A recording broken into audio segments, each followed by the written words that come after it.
High friends, welcome back to my YouTube channel. तुमचं माझ्या YouTube चॅनलवर स्वागत आहे. तर सर्दी झाली मला ना. असंच होतं जेव्हा पण मी असं म्हणजे पुण्यावर आले ना, तेव्हा पण सर्दी होती. वाजवू नको ना, पागल आहे का? पुण्याला आल्यावर पण सर्दी होती. पुण्यावरनं मी जेव्हा जाईल माझ्या सासरी तेव्हाही सर्दी होती. का तर पाण्याचा बदल होतो. तुम्हाला तर माहिती आहे की तिकडं पण पाणी वेगळं असतं, इकडं पण पाणी वेगळं असतं. त्या बदलामुळं खूप सर्दी होती. आणि ना एवढा कंटाळा आला आहे ना आयुष्याचा, एवढा ना खूप कंटाळा आला आहे. म्हणजे असं आता तुम्हाला कसं सांगू, कशी सुरुवात करू, व्हिडिओ कंटिन्यू बघा. जेव्हा म्हणजे मी प्रेग्नेंट होते तेव्हा मी एक 7व्या महिन्यात माझ्या डिलिव्हरीसाठी मी आले होते माझ्या मम्मीच्या घरी. 7 महिने पूर्ण चालते आणि 7वा संपल उद्या म्हणल्यावर तेव्हा मी माझ्या मिस्टरांना म्हणायचे की नाही का एवढ्या लवकर तर काय करू जाऊन, म्हणजे काय करायचं एवढ्या लवकर तर जाऊन, मी राहते. तर तेव्हा माझे मिस्टर म्हणले की नको जा, तुला पण आराम भेटेल. म्हणजे मी जास्त माहेरी तेव्हा येतच नव्हते, तुम्हाला खरं सांगते. येण्याचं म्हणजे मी वर्षातून एकदा माहेरी यायचे, ते पण दिवाळीला. आणि ते पण मी कमसे कम 5 दिवस राहायचे. आणि मग तसं करत होते मी दरवर्षी. पण त्यावर्षी माझे मिस्टर काय म्हणले, जा म्हणले की नाही का, जा तू राहा, आराम कर थोडंसं. मग मी आले आणि जस्ट माझ्या मिस्टरांना तेव्हापासूनच हा किडनीचा आजार सुरू झाला, जे की कळलं नाही कुणाला. आणि तेव्हा त्यांनी हॉटेलमध्ये जेवण करायचे. आता तुम्हाला माहिती आहे ड्रायव्हरची लाईफ कशी असते, ट्रक ड्रायव्हरची. ते सगळ्या गाड्या चालवायचे. त्या दरम्यान त्यांनी ट्रक ड्रायव्हर म्हणजे निवडलं होतं. ते म्हणले मी ट्रक चालवणार आहे आता. मग मुंबई टू सोलापूर असं त्यांची ट्रिपा होत्या. मध्ये पण लातूर वगैरे ट्रिप. तर मग तिथून खरं तर सुरुवात झाली होती त्यांना म्हणजे किडनीचा त्रास व्हायची. आणि त्या दरम्यान मी त्यांच्याजवळ नव्हते. आणि मी काय म्हणलं त्यांना की म्हणजे मला ना असं कॉल करायचे ते. आता आपण बघतो ना फोन तर रोज असतो, 2 टाईम फोन करायचे. आणि जर वेळेस म्हणायचे नाही का माझ्या पाठीत खूप दुखतं आहे, म्हणजे मागची जी साईड असते आपल्या पाठीची ती खूप दुखते. मग मी म्हणायचे की नाही का, आता एक ड्रायव्हर माणसाचं तुम्हाला तर माहिती आहे, ड्रायव्हर असते त्याच्या सगळीकडे पाठीत म्हणजे दुखत असतं. मग मला काय वाटलं पाठीत गॅप बीप पडला का काय. मग मी त्यांना काय बोललो, तुम्ही काय करा हॉस्पिटलमध्ये जाऊन एक्सरे काढून बघा. माझ्या मिस्टरांनी सेम तसं केलं, हॉस्पिटलमध्ये गेलं, एक्सरे काढला. मग एक्सरे काढल्यावर रिपोर्ट आल्यावरती डॉक्टर बोलले की नाही का पूर्ण रिपोर्ट क्लिअर आहे, काय नाही, पाठीचा काही त्रास नाही, म्हणजे गॅप नाही, काय नाही. तरी कंटिन्यू त्यांचं दुखतच राहिलं.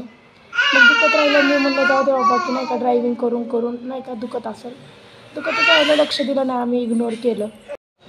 1 महिना ह्याच्यातच गेला, दुखतंय नीट होतं ह्याच्यात 1 महिना गेला. मला 9वा महिना लागला होता आणि माझी डिलेवरीची डेट दिली 20 तारीख. सो मला 9वा महिना लागला होता. आणि नाही का त्यांचं दुखणं जरा जास्तच वाढत चाललं, म्हणजे त्यांची तब्येत टोटल खराब झाली. व्हिडिओ कॉलमध्ये पण मला दिसायचं की त्यांची तब्येत खूप खराब झाली, पण आम्ही लक्ष दिलं नाही. आम्हाला काय वाटलं नाही का एवढी दगदग करू. मग मी त्यांना काय बोललो की तुम्ही एक काम करा, ही ट्रकची ड्रायव्हिंगच सोडा आणि तुम्ही कामाला जाऊ नका 1 महिनाभर, आरामच घ्या तुमची जर लई पाठ दुखत असेल तर. मग माझे मिस्टर म्हणले आता तसंच करतो, आरामच करतो. मग त्याच्यात 20 दिवस गेले. म्हणजे ते जे ट्रकचे ड्रायव्हरचे जे मालक होते ते बोलले नाही नको, एवढे 1 महिना करा. मग परत त्यांनी ड्रायव्हिंग सुरू केली. रोजचं तेलकट जेवण, मटण मासे कंटिन्यू चालूच राहिले. त्याच्याने त्यांचा जास्त त्रास वाढत चालला. आम्हाला काय माहिती होतं की किडनीचा त्रास आहे म्हणून. त्याच्याने तर त्यांचा त्रास अजून वाढतच चालला.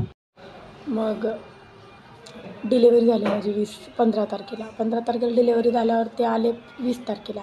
का तर मी काय बोललं, गैरसोय होती हॉस्पिटलमध्ये असल्यामुळं, तुम्ही काय करा 4-5 दिवसांनी या हॉस्पिटलमध्ये डिस्चार्ज दिल्यावर या.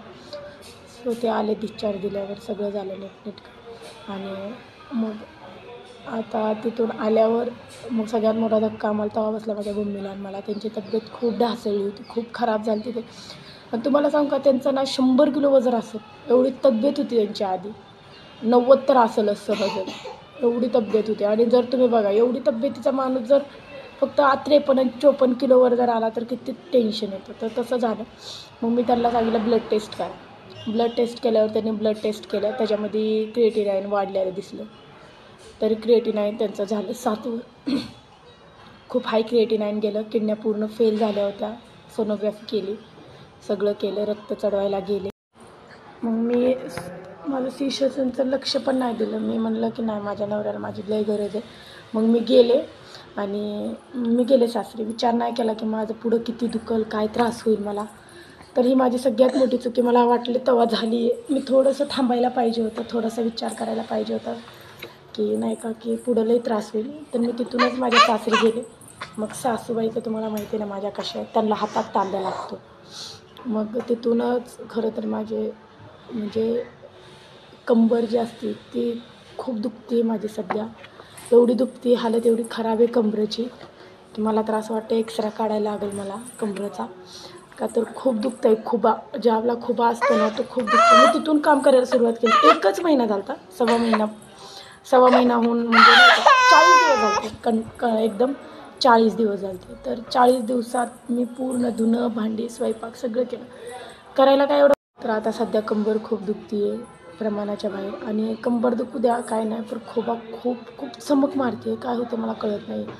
आणि डिलेवरीच्या टायमिंगला जिथं आपल्याला इंजेक्शन दिलं जातं, की ज्यांच्या डिलेवरी झाल्यात त्यांना माहिती असतं. ते हाड तर एवढं दुखतं आहे ना माझं सध्या, खूप दुखतं आहे. मी एवढी आजारी पडले इथं आलं.